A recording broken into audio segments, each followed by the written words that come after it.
Hello guys, welcome to our channel Bubai মানো গুনগুন official. কেমন আছো তোমরা? আশা করি খুব ভালো আছো। আর আমি তো খুব ভালো রয়েছি। আর আজ যাচ্ছি এক বিয়ে বাড়িতে। চলো, রায়চকের একটা হোটেলে আজ আমাদের বিয়ে বাড়ি পড়েছে, তাই আমরা বিয়ে বাড়ি যাচ্ছি। অলরেডি আমরা টোটোতে করে চলে এসেছি। আর বিয়ে বাড়িতে এসে দেখি ফাঁকা, এখনও কেউ আসেনি, অথচ আমরা এসছি 8টা বেজে গেল। কি জানি, চলো ভিতরে যাই। যেহেতু গ্রাউন্ডটা অনেক বড় আর ওপরেও অনেকটা জায়গা রয়েছে। ও না, এই সাইডে লোক আছে, আমি ভেবেছিলাম হয়তো লোক নেই। তারপরে আমরা চলে গেলাম ওপরে, গিয়ে একটু কনে বধূকে দেখে গিফট টিফট দিয়ে তারপরে আবার আমরা নিচে চলে এলাম। যেহেতু কনে বধূ এখন ফটোশ্যুটে একটু ব্যস্ত ছিল, তাই আমি চাইছিলাম না যে কোনো রকম ডিস্টার্ব হোক, তাই আমরাও এসে দেখি এদিকে ঐত্রীরা পকোড়া খেতে শুরু করে দিয়েছে। তোমার দাদা ভাই, ঐত্রী, আরও আমার জায়ের ছেলেরা সব গেছিলো। তারা দেখি পকোড়া খেতে শুরু করে দিয়েছে। আমি আর বাদ থাকি কেন, তো চলো আমিও একটা প্লেট নিয়ে চলে এলাম আর খেতে শুরু করে দিল। তোমার দাদাভাই বলছিল যে এত বড় বড় হাঁ করে খাচ্ছ, সেটা আবার ভিডিও করে দেখাতে হচ্ছে।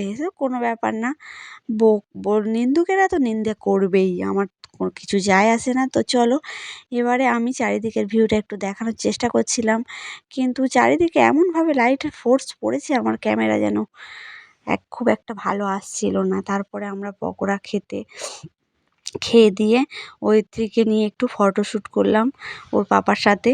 একটু ফটোশ্যুট করার পরে ও এত দৌড়াদৌড়ি করছিল, একদম নিতে ক্যামেরার দিকে তাকাচ্ছিলই না। ওর পাপা তো ওকে খুব বকছিল।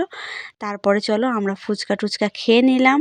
ফুচকা টুচকা খেয়ে আর ঐত্রীকে একটু খেলতে দিলাম ওখানে।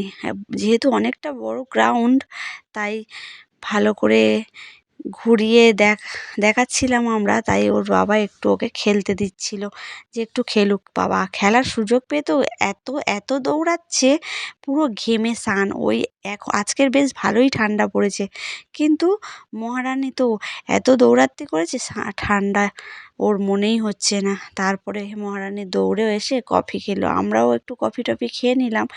গিয়ে তারপরে তোমার দাদাভাইকে বলছিলাম যে চারিদিকটা একটু দেখাও, চারিদিকে কত ভালো দারুণ ফুল গাছ লাগানো রয়েছে, এখানে ফটোশ্যুট করলে না খুব সুন্দর আসছিল। আর কিন্তু আমি ঐত্রীর দিকে দেখানোর জন্য আর ফটোশ্যুট করতে পারিনি। এরপর আমরা উপরে চলে যাই খাওয়া দাওয়া করে।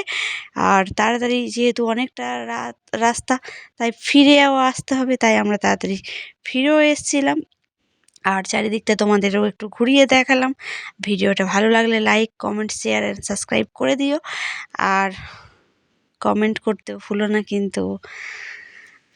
আর এদিকে আমি তোমাদেরকে বলছিলাম গেট টেটগুলো, আর এতক্ষণ পরে ওই কুটুম আসতে শুরু করেছে, কিন্তু আসলে তো হবে না, অনেকটা রাত হয়ে গেছে, আমাদেরও বাড়ি যেতে হবে। চলো খেয়ে দিয়ে বেরিয়ে পড়ি বাড়ির উদ্দেশ্যে। টাটা।